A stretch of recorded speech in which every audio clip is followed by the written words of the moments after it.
E aí, rapaziada, tudo de cima? Tranquilo? Vamos continuar aqui? A nossa República Brasileira, esse período, esse pequeno período democrático aí que fica entre duas ditaduras, né? A gente viu na aula passada o conceito de populismo e o governo Dutra, certo? Agora a gente vai ver o retorno de Vargas. Parece nome de filme. O retorno de Vargas. Mas enfim, é porque ele realmente retorna, né? Isso é claro. Senão não tinha esse nome. Mas enfim, ele foi presidente e tal, se afastou e agora voltou também democraticamente, por eleições, foi eleito, tudo direitinho, tá? E ele voltou. Então vamos ver as características aqui desse governo do Vargas, tá? Nesse momento, a gente vai ter dois grupos principais na política brasileira, né? Duas visões principais que vão ganhar esses nomes, tá? Os nacionalistas e os entreguistas. Os nacionalistas, como o nome já diz, defendiam, né, o capital nacional, defendiam que a gente devia se desenvolver com o capital de empresas nacionais e com o Estado participando desse desenvolvimento. É o que a gente vai chamar aí mais tarde de nacional desenvolvimentismo. Tá? E os que são chamados de entreguistas são aqueles que defendem a participação do capital externo, ou seja, que o Brasil se desenvolvesse a partir do capital externo, de uma forma que eles são chamados de entreguistas por conta disso, porque queriam dar aí, entregar a administração das riquezas nacionais para empresas de outros países. Por isso são chamados de entreguistas. Até hoje se usam esse termo quando se fala muito em privatizações de alguns setores, se emprega esse termo de entreguistas, entreguismo, né? Enfim. Então, já que nós tínhamos esse antagonismo, o Vargas vai precisar fazer uma política em que equilibre um pouco do interesse desses dois grupos, certo? Então, ele não vai negar a presença do capital estrangeiro, mas defende um maior controle desse capital externo, que não seja indiscriminado e que o Estado, né, esteja ativo na economia, que o Estado esteja ali fiscalizando tudo direitinho, vendo como é que está sendo feito, se está tudo certo, defendendo os interesses nacionais, né? Então, durante o governo Vargas, algumas ações vão ser feitas, algumas realizações, né? Vamos separar algumas das principais, e uma delas é a criação do BNDE, que a partir de 82 vira BNDES, que era o Banco Nacional de Desenvolvimento Econômico. A partir de 82 ele vira o Banco Nacional de Desenvolvimento Econômico e Social. Tá? É um banco criado para desenvolver o país, né? Para dar crédito às empresas, para estimular o crescimento, estimular a produção nacional, né? Vai criar também a Petrobras, e isso vai acirrar aquela disputa que a gente viu ali em cima, no slide anterior, porque os nacionalistas diziam que o petróleo e todas as riquezas naturais do Brasil têm que ser administradas pelo próprio Brasil. É uma riqueza nossa. Né? Não tem que ter outro país administrando uma riqueza fundamental nossa, né? Como o campo energético, de, de, de informação, enfim, tudo que é essencial. Já o que chamam de entreguistas achavam que não, que você tinha que liberar para outras empresas estrangeiras como Shell, Texaco, enfim, que são também ligadas ao compra de petróleo, pudessem vir aqui e administrar e tomar conta do nosso petróleo, né? Ganhando dinheiro com ele, né? Tinha campanha, inclusive, do Petróleo é Nosso, uma campanha que foi feita para garantir aí a exclusividade da Petrobras, foi criada justamente para dar conta do petróleo nacional, né? Mas vai ter também uma dificuldade, claro, né? O Brasil vai passar por um problema aí de baixos salários, de aumento de preços, né? Vai haver um pouco de inflação, de valorização do dinheiro e tal. Então o que o Vargas faz? O Vargas chama o João Goulart, o Jango, para ser ministro do Trabalho. E para responder aí a classe trabalhadora, porque afinal de contas eles são eleitos, né, e a plataforma deles conta com o apoio da classe trabalhadora, desde que o Vargas estava lá no primeiro governo dele, com a CLT e tudo mais. Então é preciso dar uma satisfação para esse grupo que está reclamando das condições de salário, das condições de vida, né, e esse aumento de preço e tudo mais. Então o que ele vai fazer com a autorização do presidente? Ele aumenta o salário mínimo em 100%. Vou repetir pertinho do microfone. Ele aumenta o salário mínimo em 100%. Imaginou isso?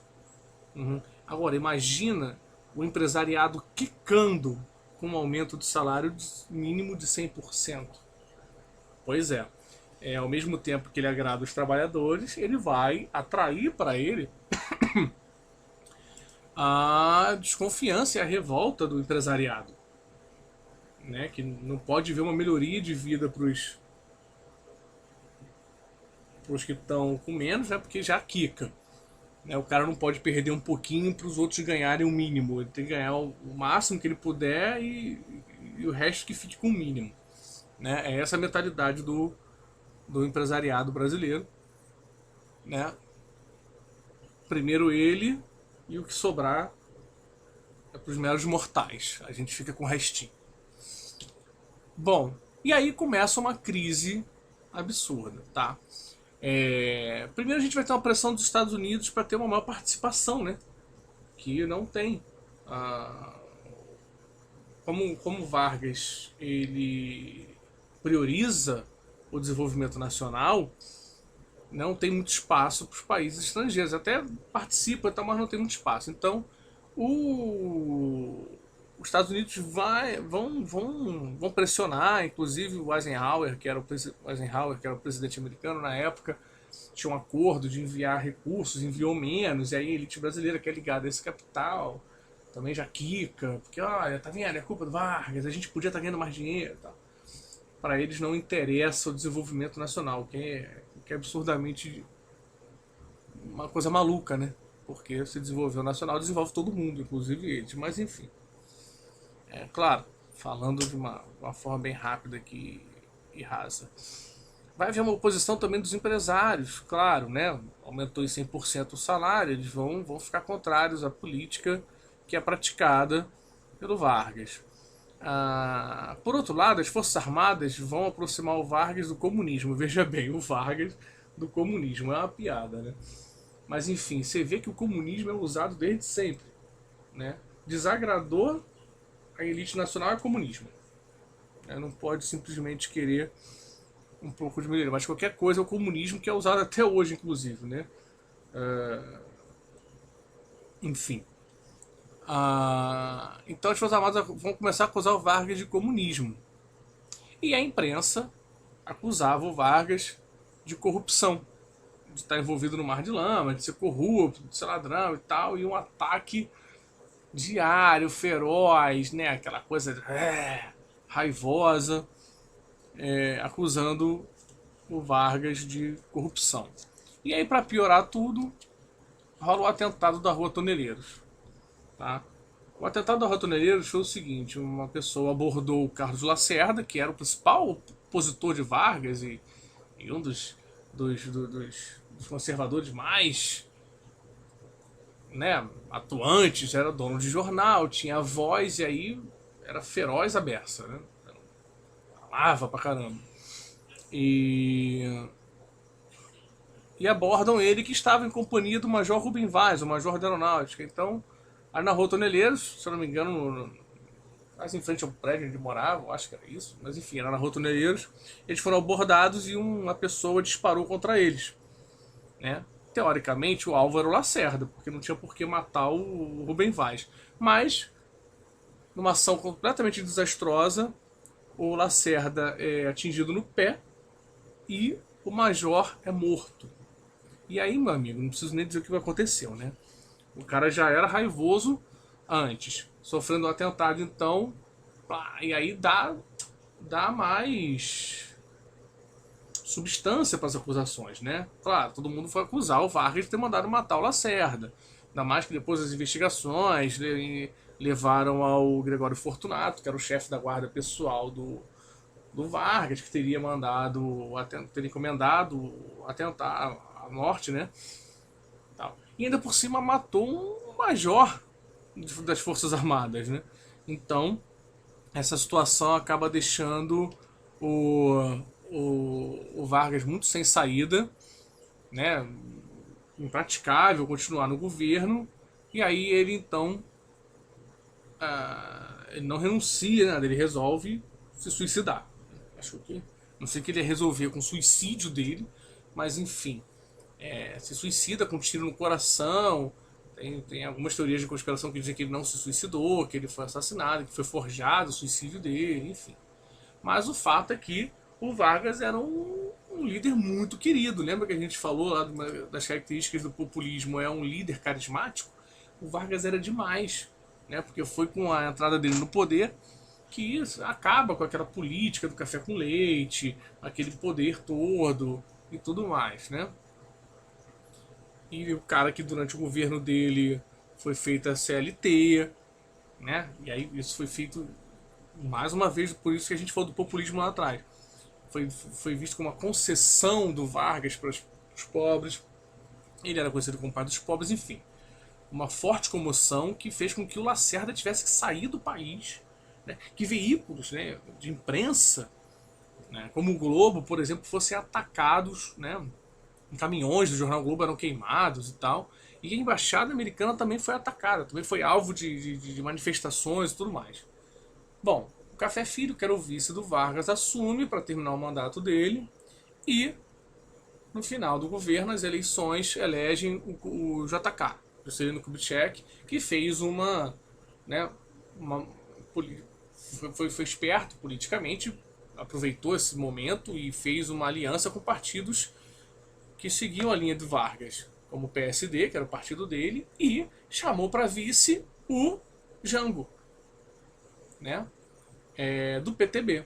Jango, que tinha dado 100% de aumento para a classe trabalhadora, enfim. Aquela coisa toda, e foram eleitos para o governo do JK. Beleza? E aí a gente vai ver o governo do JK na próxima aula. Aí no JK a gente vê JK, na próxima aula a gente vê JK, Jânio e Jango. Show? Então é isso, moçada. Assista essa aula quantas vezes vocês precisarem. Tá? Dá uma lida na apostila, tem mais informações lá. Faça os exercícios, beleza? Faz lá o seu formulário, preenche tudo direitinho, não deixa nada de fora. E anota suas dúvidas para levar para as lives de segunda. Tranquilo que eu tô esperando vocês lá. Tá bom? Então, um forte abraço para vocês aí e a gente se vê, hein? Se cuidem.